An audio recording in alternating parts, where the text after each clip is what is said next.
Hi there, good morning, good afternoon, good evening, ladies and gentlemen, amazing one, phenomenal leaders joining me from across the globe. How are you doing today? How's your day been? How's your week been? I want to believe you're doing amazing. I want to believe you're doing spectacular and you're having a glorious, blissful, and a magnificent day and evening wherever you're joining me from or you're watching this video from. Welcome on board, a moment of inspiration and transformation with the Transformation Doc and your friend, Dr. Sylvia for Chapley Camby. It's a pleasure and privilege to be with you here this evening, this morning, or tonight, depending on where you are joining me from. I thought I would stop by and talk to you about the power of knowledge of the truth. The power of knowledge of truth or knowledge of the truth. I want us to pause and think about this. We consistently hear people say knowledge is power. However, knowledge is simply information. I want you to pause and ask yourself this question. What is knowledge? Why is it power? Why do people say knowledge is power? Is knowledge truly power? First of all, what's knowledge? Knowledge is simply information. What's information? Everything we hear out there, what you are listening to now is information. What you are reading on social media, on the news, that's information. However, not every information is truth. Not every information is really governed by laws that kind of guard our living, successful living. Some of the information out there are people's opinions. Some of the information out there are people's experiences and hence unique to them. We can't take it as the norm. We cannot normalize knowledge. Hence, knowledge cannot really become power. Information, if it's not truth, if it's damaging, it's going to destroy your life. It cannot be power. It cannot bring life into your life. It cannot help you to unlock your full potential and thrive. I always say knowledge is potential power because it has the potential, yes, to transform our lives. It's like an orange seed is a potential orange fruit. But that orange seed needs to go through certain processes for it to reveal or make manifest the oranges trapped within the seed. We need to nurture it in a fertile ground. We need to water it. We need to give it food, nurture and nourish it. And then there are seasons. It takes time. It has to go through the process of growth, maturation, and eventually sprout. Then we have the fruits at the end. Knowledge is only potential power. Knowledge of the truth is powerful. It's potential power that has the ability to transform our lives. It is the application of knowledge, which is also wisdom. Wisdom is our ability to tell between right and wrong, truth and false. It's our ability to discern what is truth and what is false, what is correct and what is not correct, what is right and what is wrong. So it's the application of knowledge of the truth that will truly transform our lives. If I apply knowledge that's distorted knowledge, incomplete knowledge, that's not true. I risk destroying my life. Because knowledge is like the seed, like I said, that we bring forth the fruits trapped within it. Hence, knowledge of something evil, knowledge of a seed that will give birth to an evil fruit. If I get that seed, if I get that knowledge, apply it in my life, it will result to death, destruction of my life. So the key here is knowing the difference between truth and what is not true, which is false. Knowing the difference between knowledge that's empowering and knowledge that's disempowering. Because if you give someone who is ignorant knowledge, any information, ignorant and passionate, they will run with that and cause chaos in our world. You see what's happening, all the destruction, things that are happening is ignorant. We have ignorant people who are zealous and passionate and they are destroying lives because they get the information, they run with it. So I want us to pause. As much as knowledge has the power to transform your life, when you apply it in the relevant areas of your life, then it will result to the transformation. However, is the knowledge you have truth or false? What is the source of your knowledge? Who is fueling you with the information you have? Who is fueling you? Let's go to the basics. About the information about yourself. If I ask you, who are you? Who are you? Where does the knowledge of the self, of yourself comes from? Who tells you or gives you your identity? Who defines you? The knowledge you hold about yourself, the information you hold about yourself, whether it be you are magnificent, you are great, you are destined for greatness, you are a victor, you are intelligent, you are beautiful, you are amazing, you are phenomenal, you are optimistic. Where does that knowledge come from? What is the source of that knowledge? Is it truth? Is it empowering or disempowering? What is the source of your knowledge? I want to say this to you. Let me give a simple example. When we talk of source, is the origin, okay? Where something originates from. You cannot get a mango seed from an orange fruit. The source of an orange seed is an orange fruit. In other words, yes, it's the end from the beginning, seeing the end from the beginning, taking that seed that is extracted from an orange fruit, which is the end, we can definitely tell and be sure, rest assured and confident that this seed that have extracted from this orange fruit will only produce oranges. If sown in the right environment, nurtured and watered, no matter what is set upon it, whether you believe it or not, whether you have confidence in it or not, within that seed is endless amount of oranges because it's come from the orange, which is the source. Hence, you cannot get knowledge about yourself from someone who is not your source. You cannot get knowledge who created you. Where you stem from will be likely linked to your source. Okay, I know some parents, I don't want you to think about your earthly parents because some parents have distorted knowledge. Some parents say their children are horrible, they swear, they put their children down, their children are stupid. You know, you don't come from such source. If a mother is telling their child that, the mother is automatically saying that she too is stupid and the father too is stupid because, you know, you give birth to your kind. And if you know you're intelligent, and of course, a lion will only give birth to a lion. Am I right? A lion cannot give birth to a sheep. Then automatically your children by default, the truth is they are all lions and lionesses. I know that my source is a magnificent creator. It's an incredible, magnificent God. Omniscience, omnipotent, omnipresence. He's present everywhere, in everything, in every given moment. He's within me right now that I'm speaking to you. He's all-knowing, omniscience. He's all-powerful. And I know that I am created in his image. Hence, I will be the same. Hence, I will have so much wisdom by his grace because I'm created in his likeness. And that's my source. That's where I get the knowledge, the truth of who I am, the truth about my potential, the truth about all that I can become, I can ever do and have.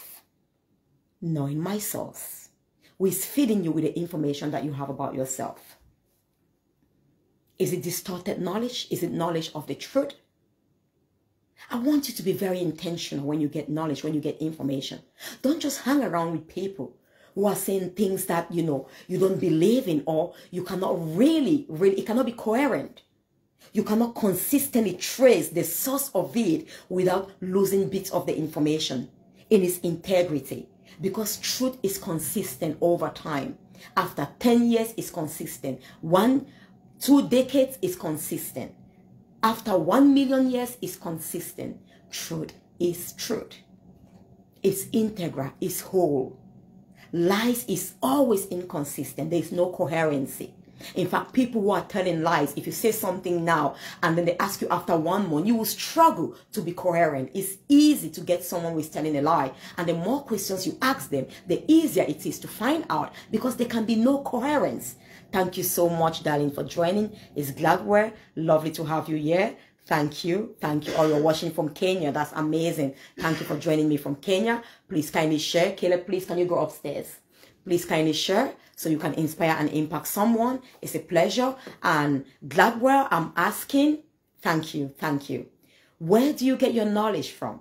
The knowledge you have about yourself, who you are, your potential, all that you can do, where does this knowledge come from? Who has shaped your ideology, your beliefs about yourself, what you can become and what you can do? Are you getting this information from the right source? Is it knowledge of the truth? Let me tell you this, what happened today. I do a lot of empowerment work, transformation work every single day of my life. You know, even when I'm on holiday, honestly, I'm doing either a video, I'm writing a book. So I'm consistently writing words that will empower, uplift, and enable, those who listen to me, my students, my mentees, my coaches, to unlock their full potential and thrive in leadership roles, fulfilling their purpose of existence, why they are living and live a fulfilling life. And I was working with this incredible lady today. Honestly, it's not very surprising because I've met a lot of incredible ladies and also men who settle for mediocrity. In fact, a lot of people in our world today, we settle for the basics. We settle for the norm. We settle for lies. Society tells us this is who you are. Society puts us in boxes. You are green. You are black. It means you are disadvantaged. You are, who says so? Who says so? You are blind, it means you are handicapped, you are this. Helen Keller, blind, deaf, mute, one of the greatest transformational leaders that ever existed in our time. She was once asked by an interviewer, what is the greatest tragedy that could ever happen to anyone than being born blind? She smiled. Being born blind was not a tragedy for her. She said, the greatest tragedy that could ever happen to anyone than being born blind is being born with eyes but having no vision. So beloved, let the world not make us conform, thinking that having eyes without vision, you are far better than someone who cannot see but have vision.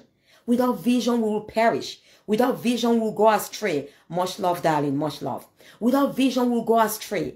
Without vision, we will be misled. Without vision, we will not be disciplined. We will not be focused. We will not be able to accomplish our full potential, because vision is an internalized mental picture of an ideal life of all that we can become, which we've not yet seen with the physical eyes.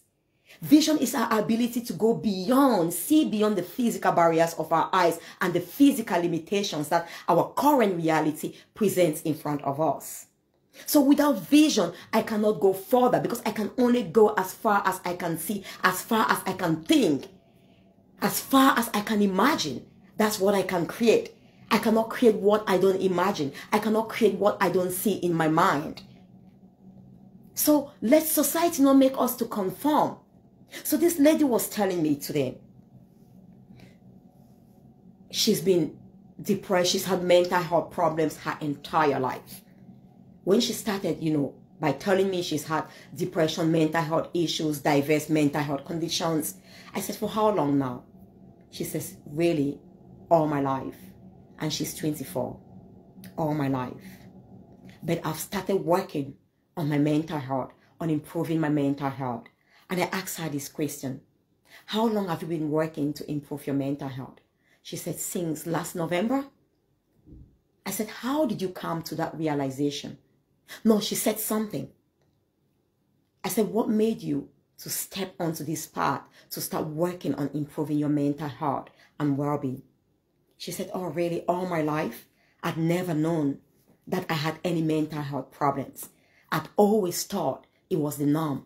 I'd always thought the experiences I went through, the mental trauma, the experiences, anxiety, depression I went through was the norm. I'd always thought everybody went through these experiences, because in my environment where I grew up, my home, my family, we all had this. And even in my school, all the children I saw, they were like me. They struggled from, one mental health condition to the other, with one mental health condition or the other. So I thought it was the norm. I thought this is how life is supposed to be. So I did nothing about it until November last year. I said, how did you become aware of the fact that this was no longer the norm? She said, I started learning, seeking for knowledge, seeking information. I started researching, and I got the knowledge that it's not norm to be mentally ill, to have all the depression, anxiety, and things that I have. It's not normal. It is abnormal. It's a pathological condition. Something has gone wrong, because I'm not normally designed to function in this average state of my mental health. And when I became aware of that, I started working, seeking for help, finding the next place where I could get help for free because I couldn't afford it. And I'm like, wow, I'm so proud of you. I said, I'm so proud of you. Let me just see what you are saying here. You're welcome. You're welcome, God work. I said, I'm so proud of you. And I'm so happy you are here with me now, working. We are confident that we're going to work with you through these challenges. And she's also having some other help, you know, support from other places. And I'm like, I'm super proud of you. She said it was because of awareness. I became aware of knowledge of the truth. I became aware of the truth about mental health. I became aware that it's not the norm to have depression. It's not the norm to consistently be low. It's not the norm to consistently be anxious, to consistently be angry, to consistently, you know, be worried about things that I have no control over. And from then, I committed that I was going to learn, know more about the truth and work on myself so I can experience a better and optimal mental health and well-being. And I've come a long way since November. I've begun to experience things that I've never experienced before. A sense of inner peace that I've never experienced before. Now my question to you, what are one of those narratives, those false information that you have taken on board as your truth? I hear a lot of people saying, oh, I want to walk in my truth. It's not like we all have our truth. Absolutely. Truth is universal. It's a universal law. Truth is determined from the source or the creator of a thing. The truth about this mobile phone and how it will function and fulfill its potential is determined by the manufacturer of this mobile phone. And that's it. Not by how I feel, not by your opinion, not by my opinion. If we have different opinions about how we can improve this mobile phone, let's go and create our own mobile phone. So we can give it all the information, knowledge of the truth based on the manufacturer's vision. Because knowledge, everything created is created with a vision in mind. Like I said, vision determines purpose. Everything created is created with a purpose in mind. Nothing is created without purpose. Nothing on this planet is useless. Absolutely nothing. And the creator of that object, of that product, had a vision, a purpose in mind that governs the truth about that product, about that creation. It's not your truth. It's not my truth. It's Apple's truth. If they have created their phone, their iPhone, is whose truth? Let me say, if you've done a book, but don't get me wrong again. I can be sharing my opinion in my books, which would be my truth, but it's not a universal truth. Someone who believes, for example, that when you kill someone who hurts you, you've done good. It's great and rewarding. That's not truth. That's their perception. That's their opinion. And if you buy on that, then unfortunately it's distorted knowledge. And we go about harming and hurting others. Because we get knowledge of what is false. And we apply that knowledge and it brings forth after its kind. So beloved, are you settling for mediocrity? I think I must say this because this is a mental health week and all of that. How much information do we have about mental wellness and mental health? We live in a world today where we have become so average. I was telling my children, God help them. I pray, my children must thrive. My children must fulfill their purpose, their greatness. My children must be great. And I pray for every other child out there. But if parents are putting down their own children and cursing them, unfortunately, I don't have power over that. But my words are initially, first and foremost, over my children's life, and everyone I work with. That I have power and authority to be able to impact and influence their lives. If they allow me, if they allow the words I speak, which are truth, which are life, the information I share with them, the knowledge and wisdom I share with them to get into their minds, and then they actually transform their minds, their thinking, their thought patterns, and apply it in their lives in the relevant areas, then their lives will be transformed and they are bound to fulfill their full potential and greatness. So I was telling my children, I'm so sorry for, this world we live in today. We've become so average and mediocre. we've just settled for doing the bare minimum, but we expect to get the most out of the bare minimum. You see, we say this value for money. You want to pay less, but get the best from it. That's the life we have settled for. And unfortunately, so many of our children. In such a way where you must have heard this. Let's not conform to these opinions, to these, what's the word I'm looking for? Slangs or slogans of mediocrity and averageness and, what's it? Building a society of people who are just like, oh, let's just go by. It is what it is. That's one of the sentences. It is never what it is. Everything has a face value and everything has an in-depth, profound value in it. It is what I see. It is what I make it to be. It is how I interpret it. Two people can go through exactly the same situation. And for one person, it is success. It is the doorway and the pathway for them to thrive. To another person, exactly the same situation and condition. It's an excuse for them not to succeed, to give up, to quit. So when we say it is what it is, what does that mean? It is what I perceive it to become. We create our reality. We are creators. You create the life you want to see. As we think, so we become. If you think it is exactly the way you see it, then that is it. You are not right, you are not wrong. If you think, like Henry Ford said, you can do it, you are right. If you think you cannot do it, you are right. If you think you're called to greatness and you will thrive and succeed in your life, fair enough. You're right. If you think you can't succeed because of 1,001 disadvantages, you name it, you're right. But what do you gain from being right? Is life about right or wrong? Life is about living fully, enjoying it, giving your all, living your all, making the best and the most of life in such a way that if you were to die today, when you lay on your bed, you will be fulfilled. You will look back and smile and say, I left my footprints on this planet. I left a life of legacy. I impacted and transformed lives. Even though I'm exiting this planet now, my legacy lives on.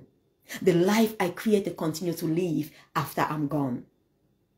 That's what life is all about. It's about that feeling, that enthusiasm, that passion, that air of wow. I am excited about my life. I'm excited about every day because I'm giving my all and living my best life ever. Nothing less, nothing more. I'm not competing with anyone. I'm running my race. I'm living my purpose. I heard about this story. Two boys, brothers, they followed their path from when they were children. It was a research studies.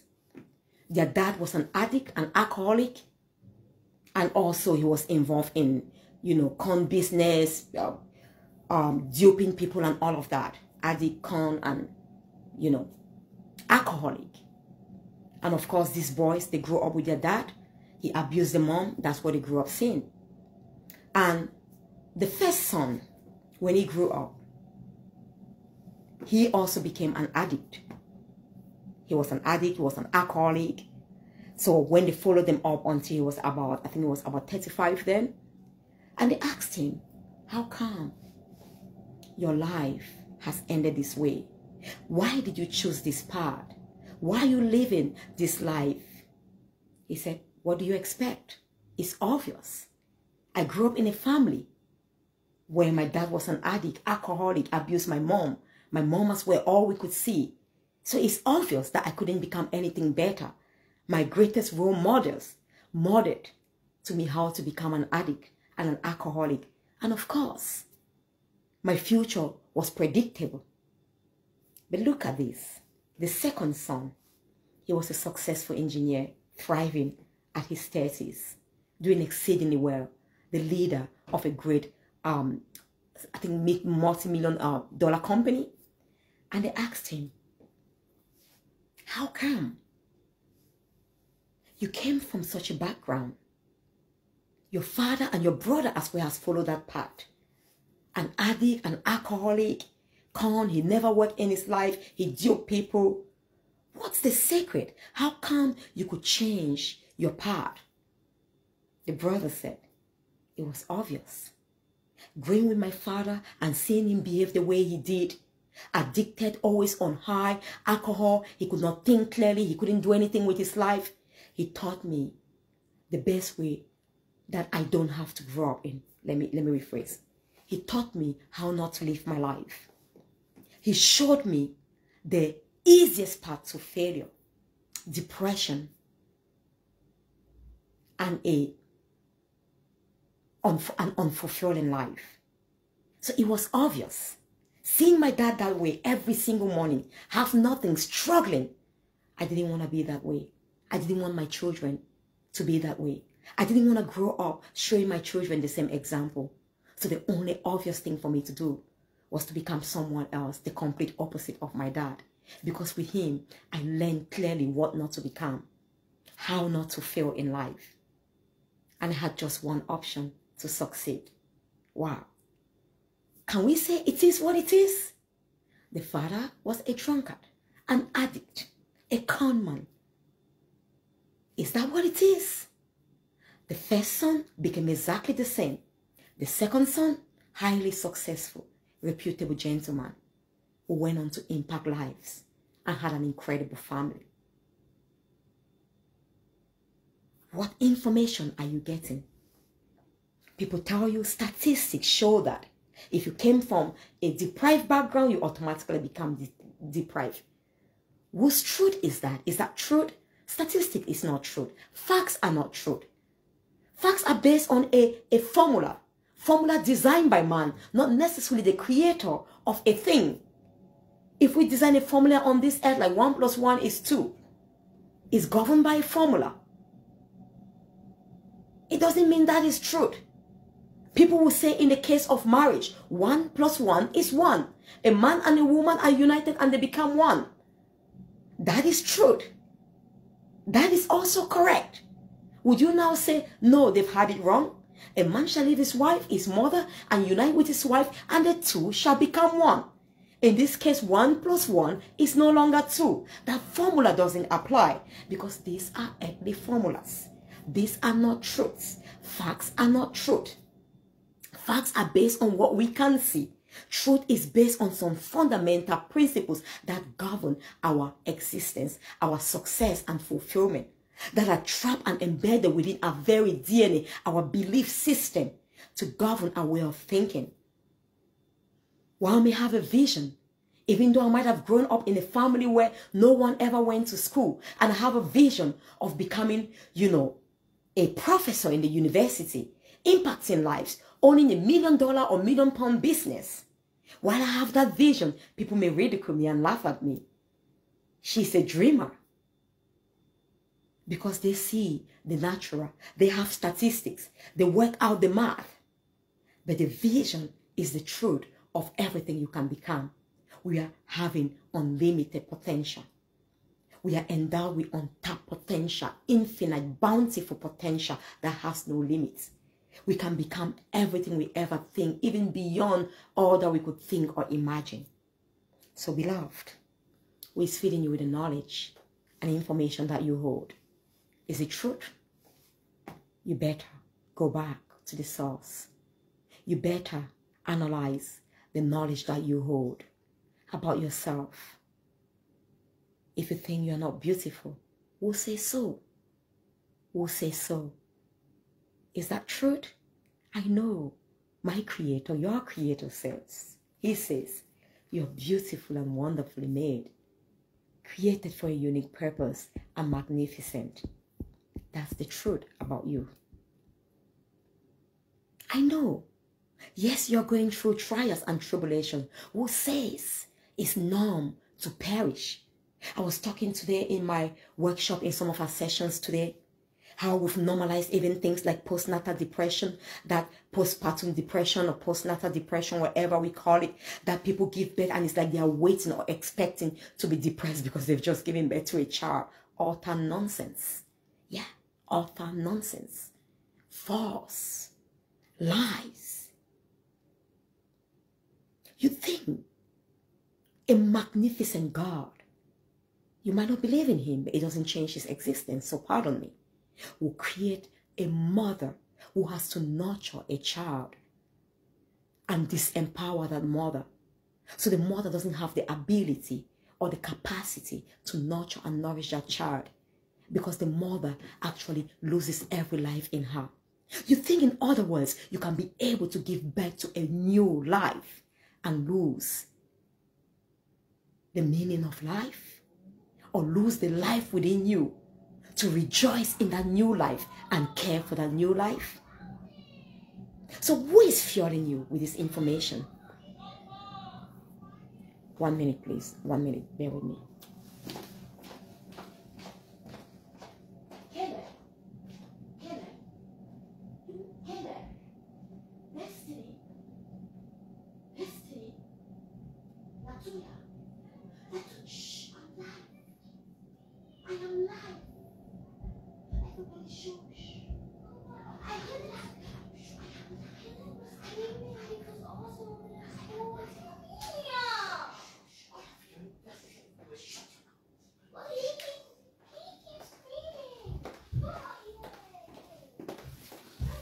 Yep, sorry about that. Yeah, I just had to talk to the children.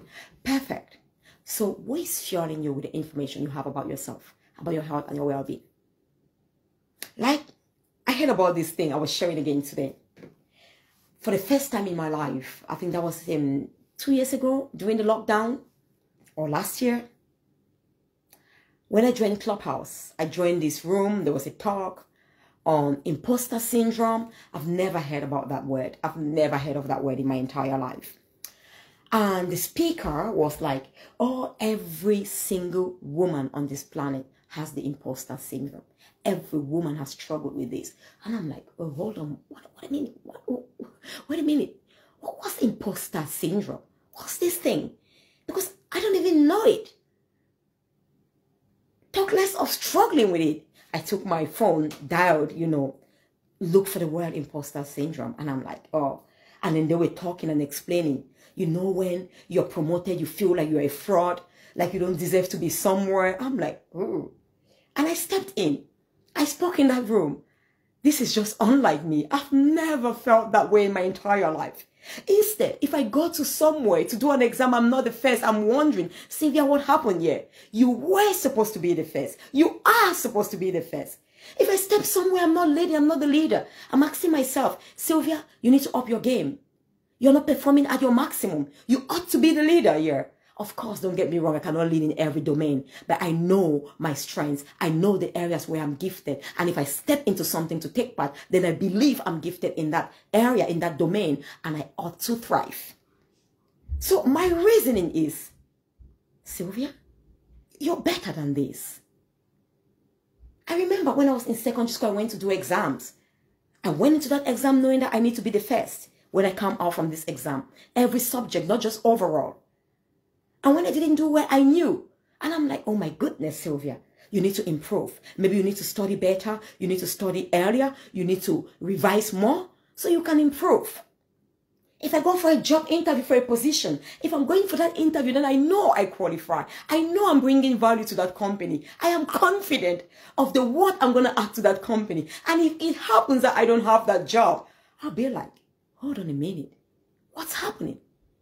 How come I've not gotten this job? What is it I didn't do well? I was supposed to get this job because I meet all the criteria. And behold, I don't think I've ever applied for a job, since I graduated. And I lost the interview. I was interviewed and I had the jobs. I had to choose. And after that, I've not had to do a lot of interviews in my life because I now work for myself. So for me, it's the opposite.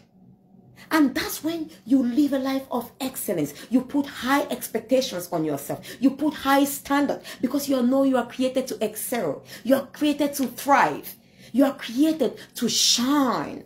You are light to the world. You are meant to shine fully. And when you are not shining, you are like, something is wrong. It's not the norm. It's not okay for me not to shine because I am light to the world. It's not okay for me not to love. It's absolutely not okay for me to have people in unforgiveness because my nature and my essence is love.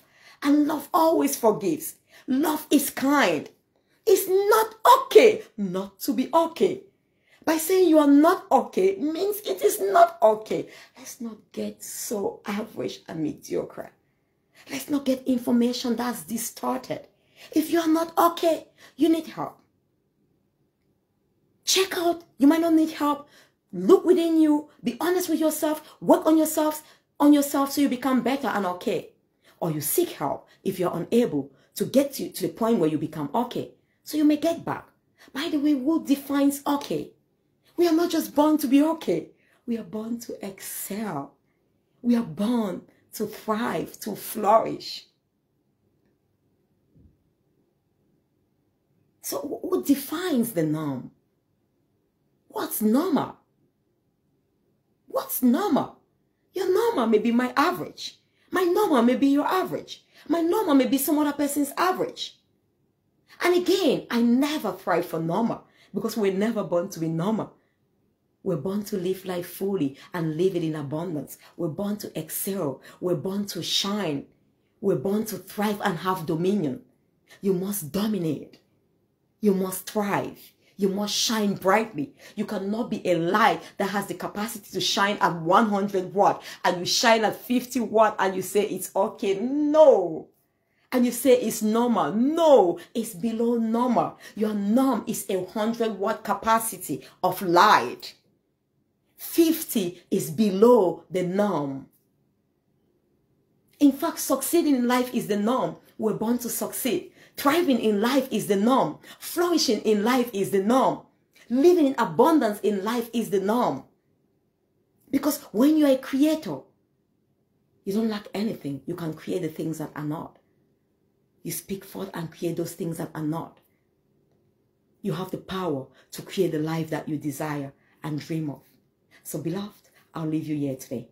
And you've been listening to the wonderful, inspirational, optimistic Dr. Sylvia Forchabley-Camby, a leading empowerment and transformation authority, 9-time international best-selling author, transformational coach, mindset and transformational coach, business coach as well, mentor. I'm here to support you. I still have some places to provide you with one-to-one mentoring, one-to-one coaching. If you want to live your best life, you were born to live one life. Only your best we do. You were born to live your best life, your full potential, nothing less. Your normal is your full potential. Your normal is all you were created and destined to become. Your normal is your best. Go on and live that life. And I'm here to support you. Get on board my coaching program, my confidence building program, self-awareness, get some of my books, unleash your authentic identity. You want to become a public speaker, speak, confidently without having to constantly read notes, forgetting lines. Get in touch with me. I'm going to support you to thrive in your full potential and live the life that you were born to live, to start transforming your mindset through the renewal of your mind, not taking the narratives, the norm of the world, not conforming to societal norms, labels, and limitations, and fitting yourself in the boxes they have created and handed to you, but living out of the boxes so you can live your full potential and the life, the only one life you were born to live, to excel in your full potential. God bless you. And please do get in touch if you need any support. And do subscribe in my YouTube channel. My goal this year is to reach out and impact 10 million lives. Will you support me do that by sharing this video? If you've been blessed by this video, why not bless another? My goal is to leave that ripple effect. As I share my knowledge and wisdom with you, I ask for nothing. I share this freely. The only thing I ask is that you share with others and bless others so they too may be empowered and their lives may be transformed. So they may step out and live the life they were born and called to live. Thank you. It's the wonderful, inspirational Dr. Sylvia Forchabley-Camby. Thank you all for joining me, and please do share and you'll be blessed. Thank you. I'm going to stop the video now.